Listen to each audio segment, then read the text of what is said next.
ഹരേ കൃഷ്ണ. സർവം ശ്രീ രാധാകൃഷ്ണാർപ്പണമസ്തു.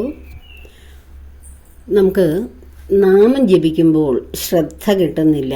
അനേകം നാമങ്ങൾ ജപിക്കുന്നുവെങ്കിലും ഭഗവാനെ ശ്രദ്ധിച്ച് മനസ്സിൽ ഉറപ്പിക്കുവാൻ കഴിയുന്നില്ല എന്ന വിഷമത്തിൽ ഇരിക്കുന്നവർ ഓം നമഃശിവായ എന്ന ആ മഹാമന്ത്രം ഉച്ചരിച്ചുകൊണ്ട് ധ്യാനനിരതരായി ഇരുന്ന് നോക്കുക.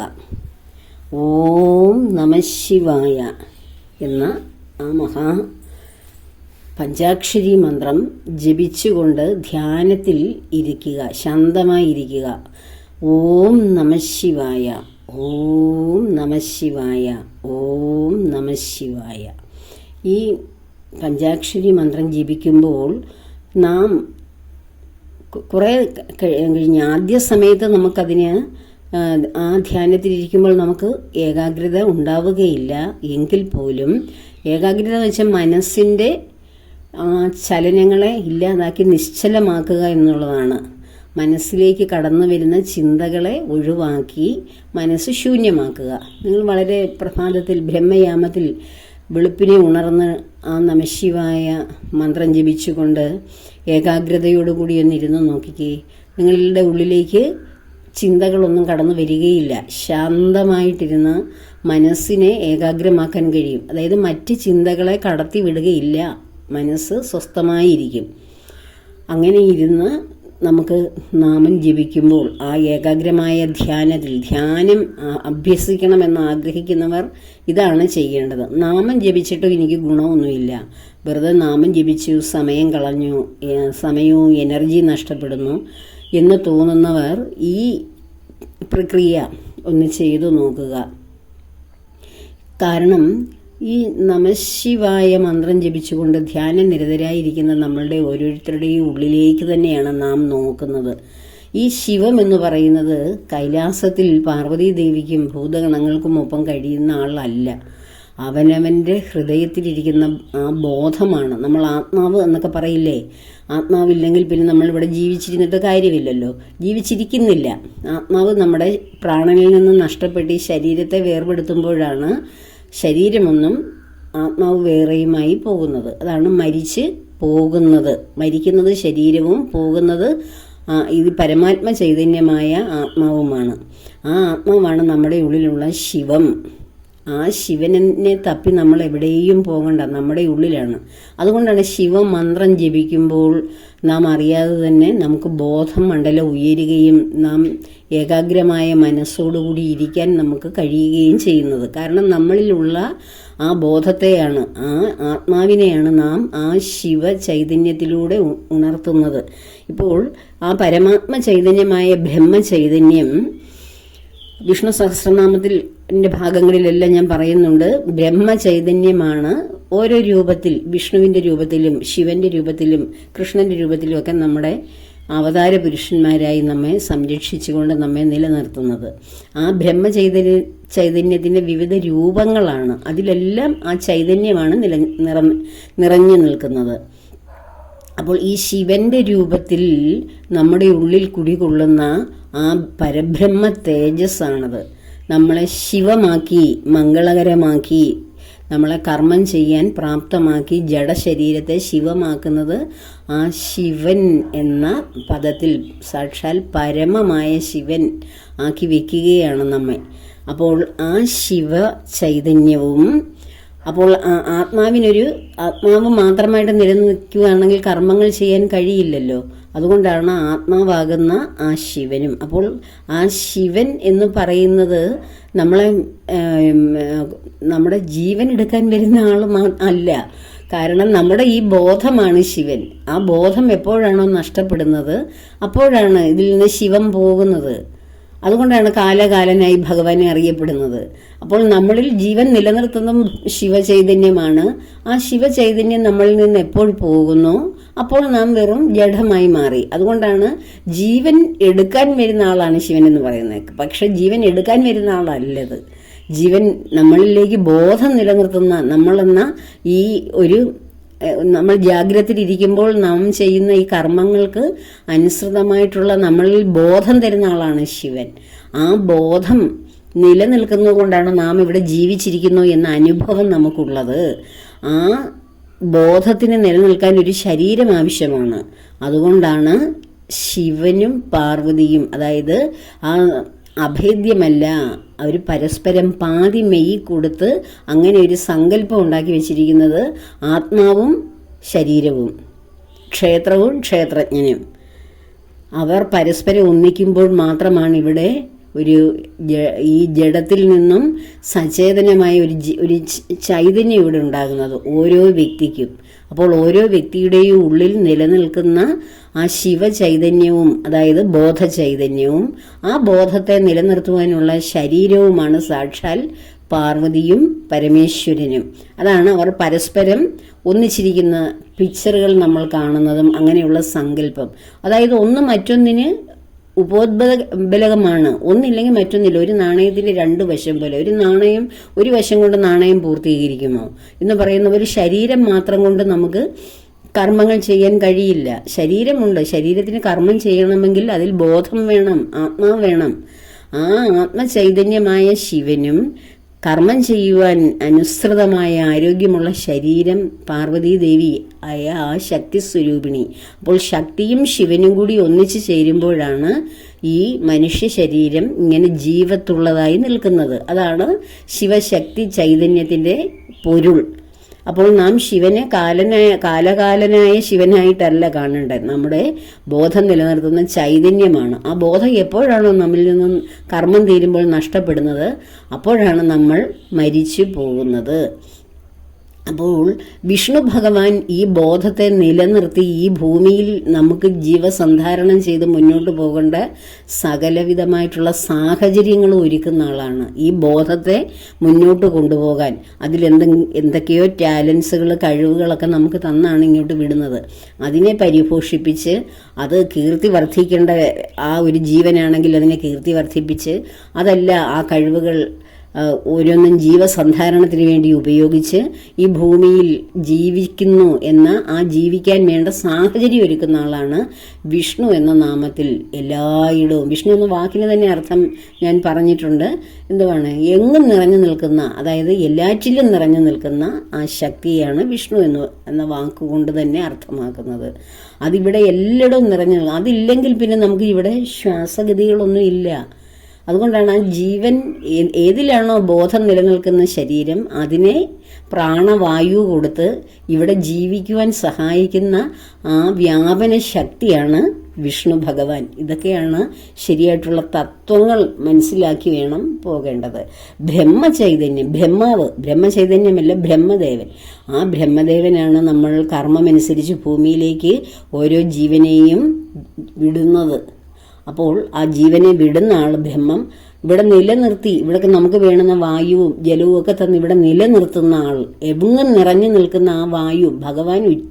ഈ വിരാട് സ്വരൂപത്തെക്കുറിച്ച് നമ്മൾ വർണ്ണിക്കുമ്പോൾ വിരാട് സ്വരൂപന്റെ പ്രാണവായു, അദ്ദേഹം ശ്വസിക്കുകയും നിശ്വസിക്കുകയും ചെയ്യുന്ന പ്രാണവായുവാണ് നമ്മളിവിടെ നമ്മുടെ ശ്വാസം ആയിട്ട് വലിച്ചെടുക്കുന്ന ഇവിടെ നിലനിൽക്കുന്ന ഈ അറ്റ്മോസ്ഫിയറിൽ നിലനിൽക്കുന്ന വായു. അപ്പോൾ ആ വായു ഇല്ലെങ്കിൽ, നമുക്ക് പ്രാണവായു ഇല്ലെങ്കിൽ നമുക്ക് നിലനിൽക്കാൻ പറ്റുമോ? അപ്പോൾ അതാണ് വിഷ്ണു. ഇവിടെ എങ്ങും നിറഞ്ഞു നിൽക്കുന്ന ആ പ്രാണൻ തരുന്ന വായു, അതാണ് നമ്മളെ ഇവിടെ നിലനിർത്തുന്ന ശക്തി. അപ്പോൾ നിലനിർത്തുന്ന ശക്തിക്ക് ഒരു നിലനിൽപ്പുണ്ട്. ആ ഒരു ശക്തി ഇവിടെ ഉണ്ടെങ്കിലല്ലേ നിലനിൽക്കാൻ കഴിയത്തുള്ളൂ. ആ നിലനിൽക്കുന്ന ബോധമാണ് സാക്ഷാൽ പരമ ചൈതന്യമായ പരമശിവനെന്ന് നമ്മൾ പറയുന്നത്. പരമമായിട്ടുള്ള മംഗളകാരിയാണ് പരമശിവൻ എന്ന വാക്കുകൊണ്ട് ഉദ്ദേശിക്കുന്നത്. അപ്പോൾ ആ ശിവനും ശക്തി സ്വരൂപിണിയായ ശരീരം തന്ന ദേവിയും കൂടി പരസ്പരം ഒന്നിക്കുമ്പോൾ, പരസ്പരമായി സമ്മേളിക്കുമ്പോഴാണ് ഇവിടെ ഒരു ശരീരം പ്രവർത്തിക്കാൻ, ജീവസുറ്റ ശരീരം, ബോധമുള്ള ശരീരം പ്രവർത്തിക്കാൻ ആരംഭിക്കുന്നത്.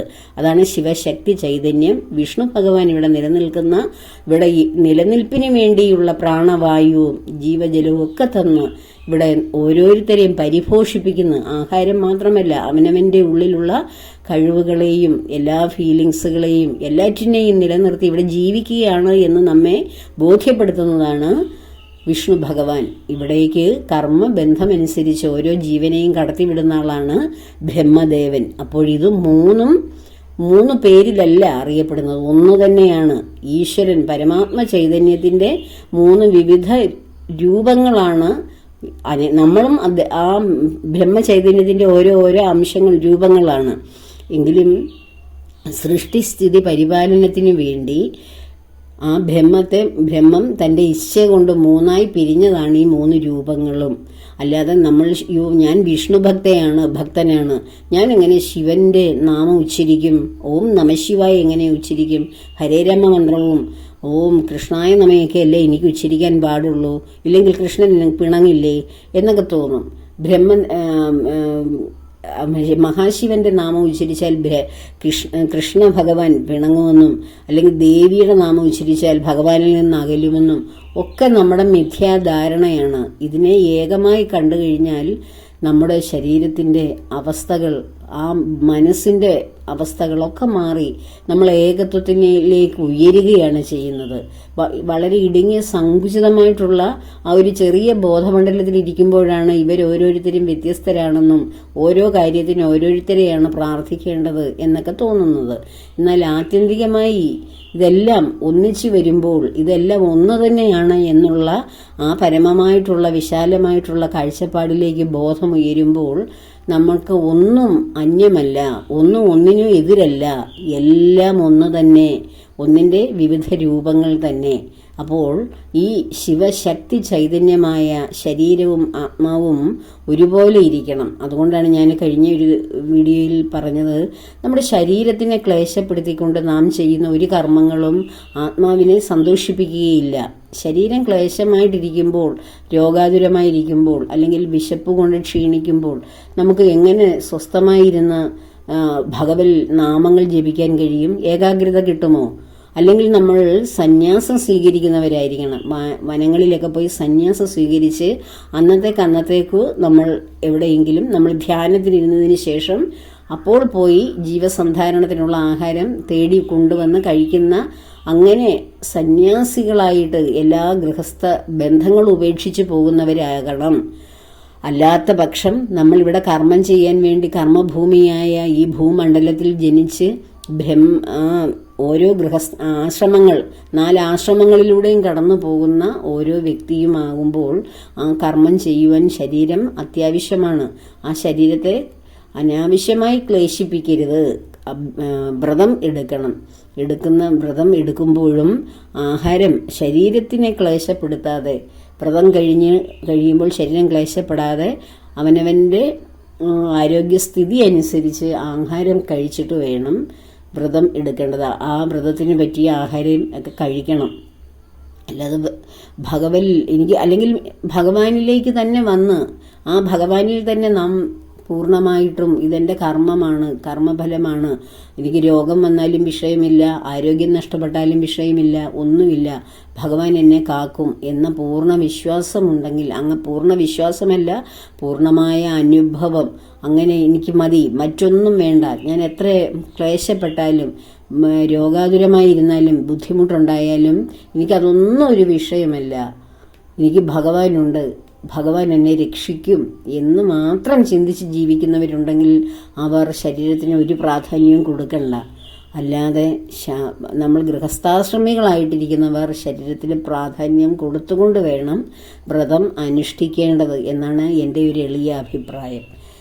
അപ്പോൾ എല്ലാവരും ഓരോ ദിവസവും ഭഗവത് നാമത്തിൽ സേവയിലൊക്കെ മനസ്സിനെ വ്യാപരിപ്പിക്കുക. അതാണ് പ്രധാനം. നമ്മുടെ ഹൃദയത്തിലേക്ക്, മനസ്സിലേക്ക് മറ്റ് ചിന്തകളൊക്കെ, തൽക്കാലം അതിനൊക്കെ വിട പറഞ്ഞ് മറ്റ് ചിന്തകൾ എങ്ങനെയാണ് കടന്നു വരുന്നത്? നമ്മൾ നിരന്തരം സമ്പർക്കപ്പെടുന്നത് കാരണം, മറ്റുള്ളവരുമായിട്ട് ധാരാളം സമ്പർക്കപ്പെടുകയും സംസാരിക്കുകയും ഒക്കെ ചെയ്യുമ്പോഴാണ് ഭഗവത് ചിന്തകൾ അങ്ങോട്ട് മാറ്റി വെച്ചതിന് ശേഷം മറ്റ് ചിന്തകളൊക്കെ നമ്മുടെ മനസ്സിലേക്ക് ഇടിച്ചു കയറി വരുന്നത്. അങ്ങനെയുള്ള മനസ്സിനെ ക്ഷോഭിപ്പിക്കുന്ന അല്ലെങ്കിൽ തപിപ്പിക്കുന്ന അങ്ങനെയൊക്കെയുള്ള കാര്യങ്ങളിലേക്ക് ചെന്ന് പെടാതിരിക്കുക കഴിയുന്നത് ഈ ഒരു മാസം. വാക്കുകൊണ്ട് സംയമനം, മനസ്സുകൊണ്ട് സംയമനം, ശുദ്ധമായിട്ടുള്ള ജീവിതം, ഇതൊക്കെയാണ് വ്രതം കൊണ്ട് ഉദ്ദേശിക്കുന്നത്. കുറച്ച് ആഹാരം കഴിക്കാതെയും വളരെ പ്രഭാതത്തിൽ സ്നാനം ചെയ്യുകയും ചെയ്തതുകൊണ്ട് മാത്രം വ്രതമാകുകയില്ല.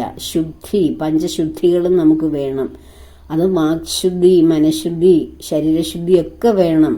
ആ വാക്ശുദ്ധി കൊണ്ടാണ് നമ്മൾ അധികം സംസാരിക്കേണ്ട സാഹചര്യം ഉണ്ടാകാതെ അധികം ആളിൻ്റെ ഇടയിൽ ചെന്ന് പെടാതിരുന്നു കഴിഞ്ഞാൽ അതിൽ നിന്നൊരു റിയാക്ഷൻ ഉണ്ടാകാതിരിക്കുകയും ആ റിയാക്ഷൻ നമ്മുടെ ഉള്ളിൽ മനസ്സിനെ ഒരു ആക്ഷൻ ഉണ്ടാക്കുകയും അതിലൂടെ നാം മനസ്സിൻ്റെ ചിത്തവൃത്തികളിലേക്കൊക്കെ പലതരത്തിലേക്ക് പുറത്തുനിന്ന് കുറേ ചിന്തകളെ കൊണ്ടുവന്ന് അതിലേക്ക് വ്യാപരിപ്പിക്കുകയൊക്കെ ചെയ്യും. ഇപ്പോൾ അങ്ങനെയുള്ള കാര്യങ്ങൾക്കൊന്നും പോകാതെ മനസ്കരായിട്ട് ശാന്തമായിട്ട് ജീവിക്കുവാനുള്ള സാഹചര്യം ഒരുക്കി തരണേ എന്ന പ്രാർത്ഥനയോടെ ഇരിക്കുക. അതുപോലെ തന്നെ നമ്മളുടെ ഈ അടുത്തിടെ ഒരാൾ പറഞ്ഞു, മക്കൾ 2 പേരാണ്, അവരൊന്നും അടുത്തില്ലേ സഹായിക്കാനെന്ന് ചോദിച്ചപ്പോൾ അമ്മ ഉടനെ പറഞ്ഞു, എന്തിനാണ് മക്കളൊക്കെ അവനവൻ്റെ കാര്യം നോക്കി ജീവിക്കുന്നതല്ലേ നല്ലത്. നമുക്ക് ശാന്തമായിട്ട് ജീവിക്കുവാൻ അവരാരും അടുത്തില്ലാത്തത് ഒരു നല്ല കാര്യം തന്നെയാണ്. കാരണം നമ്മുടെ കാര്യങ്ങളൊക്കെ നോക്കിയതിന് ശേഷം പൂർണ്ണമായിട്ടും ഭഗവാന്റെ കാര്യങ്ങളൊക്കെ കേൾക്കുകയും അങ്ങനെയുള്ള ക്ലാസ്സുകളൊക്കെ അറ്റൻഡ് ചെയ്യുകയും ഗ്രന്ഥങ്ങളൊക്കെ പാരായണം ചെയ്യുകയൊക്കെ ചെയ്യുമ്പോൾ മറ്റുള്ളവർ ആ മക്കളെ വളർത്തിയതുപോലെ പേരക്കുട്ടികളെ വളർത്തുകയും ആ മക്കളുടെ കാര്യങ്ങൾ അന്വേഷിക്കുകയും കുട്ടികളുടെ കാര്യങ്ങൾ അന്വേഷിക്കുകയൊക്കെ ചെയ്യുമ്പോൾ നമ്മുടെ ജീവിതത്തിൻ്റെ ആ ഒരു സ്വാതന്ത്ര്യം പ്രായമായി വരുമ്പോൾ വീണ്ടും നമ്മൾ ഗൃഹസ്ഥാശ്രമികളായിട്ട് തന്നെ ഇരിക്കുകയല്ലല്ലോ. ആ ഗൃഹത്തിൽ ജീവിക്കുന്നുവെങ്കിലും ആ ഗൃഹസ്ഥാശ്രമം കഴിഞ്ഞ് വാനപ്രസ്ഥത്തിനുള്ള സമയമാകും. നമുക്ക് നമ്മുടെ മക്കളെയൊക്കെ വിവാഹം കഴിച്ചു വിട്ട് അവരവരുടെ കുടുംബമായി കഴിഞ്ഞാൽ ആ കുടുംബത്തിനെയും നമ്മൾ നമ്മുടെ ജീവിതത്തിലേക്ക് കൊണ്ടുവന്ന പിന്നെ എന്നെയാണ് നമ്മൾ വാനപ്രസ്ഥത്തിന് പോകുന്നത്. പിന്നെയാണ് ഭഗവാനിലേക്ക് എത്താനുള്ള സന്യാസം സ്വീകരിക്കുന്നത് എപ്പോഴാണ്? ഇതൊക്കെ നമ്മുടെ ഗൃഹത്തിൽ ഇരുന്നു കൊണ്ട് തന്നെ ചെയ്യാവുന്ന കാര്യങ്ങളാണ്. അതിന് വനാന്തരങ്ങളൊന്നും തേടി പോകേണ്ട കാര്യമില്ല. പക്ഷെ അതിനൊക്കെയുള്ള സാഹചര്യം ചില മാതാപിതാക്കൾ പ്രായമാകുമ്പോൾ പറയും, എനിക്ക് മക്കൾ കൂടെ ഉണ്ടെങ്കിൽ മാത്രമേ സന്തോഷം ഉണ്ടാകത്തുള്ളൂ, അവരില്ലാത്തത് കൊണ്ട് നല്ല വിഷമമുണ്ടെന്ന് പറയുന്നവരുണ്ട്. വേറെ ചില മാതാപിതാക്കളുണ്ട്, അവരാകട്ടെ മക്കളാരും ഇല്ലാത്തത് വളരെ സന്തോഷം, ഞങ്ങൾക്ക് സ്വസ്ഥമായിട്ട് ഞങ്ങൾക്ക് ആഗ്രഹമുള്ള രീതിയിൽ ജീവിക്കുകയും ആഗ്രഹമുള്ള ആഹാരങ്ങളൊക്കെ കഴിക്കുകയും ആരുടെയും ഒരു ശല്യമില്ലാതെ സ്വസ്ഥമായിട്ട് അവനവൻ്റെ സ്വാതന്ത്ര്യം അനുസരിച്ച് ജീവിക്കാമല്ലോ എന്ന് കരുതുന്ന സ്വാർത്ഥരായ മാതാപിതാക്കളും. ഇങ്ങനെ മനുഷ്യരൊക്കെ പല വിധമാണ്. അപ്പോൾ ഇതിലേറ്റവും ശരിയായിട്ട് പ്രായമാകുന്ന സമയത്ത് ഭഗവത് സേവ തന്നെ ഏറ്റവും ഉചിതം എന്ന വഴി തിരഞ്ഞെടുക്കുന്നവർ, എനിക്ക് സമയമുണ്ടല്ലോ, എനിക്ക് മറ്റാരും ബുദ്ധിമുട്ടിക്കാനില്ലെങ്കിൽ എനിക്ക് ഭഗവാനെ കൂടുതൽ അറിയാമല്ലോ എന്ന് പറയുന്ന ആ വിഭാഗത്തിൽപ്പെടുന്നവരാകണം ഭക്തരെല്ലാവരും. ആ വാക്ക് കേട്ടപ്പോൾ എനിക്ക് ഒരുപാട് സന്തോഷം തോന്നി. ശരിയായ മാർഗം തിരഞ്ഞെടുത്തല്ലോ എന്ന്. അപ്പോൾ എല്ലാവരെയും ഭഗവാൻ അനുഗ്രഹിക്കട്ടെ. ഈ വൈശാഖ മാസത്തിൽ ഭഗവാന്റെ അനുഗ്രഹം, ദേവിയുടെ അനുഗ്രഹം എല്ലാവർക്കും ഉണ്ടാകുവാൻ, പ്രിയമുള്ള എല്ലാവരെയും ഭഗവാൻ അനുഗ്രഹ വർഷങ്ങൾ കൊണ്ട് നിറയ്ക്കുവാൻ പ്രാർത്ഥിക്കുന്നു, ആഗ്രഹിക്കുന്നു. സർവകർമ്മങ്ങളും ഭഗവാന്റെ പത്മപാദങ്ങളിൽ ചേർക്കുന്നു. ലോകാ സമസ്ത സുഖിനോ ഭവന്തു.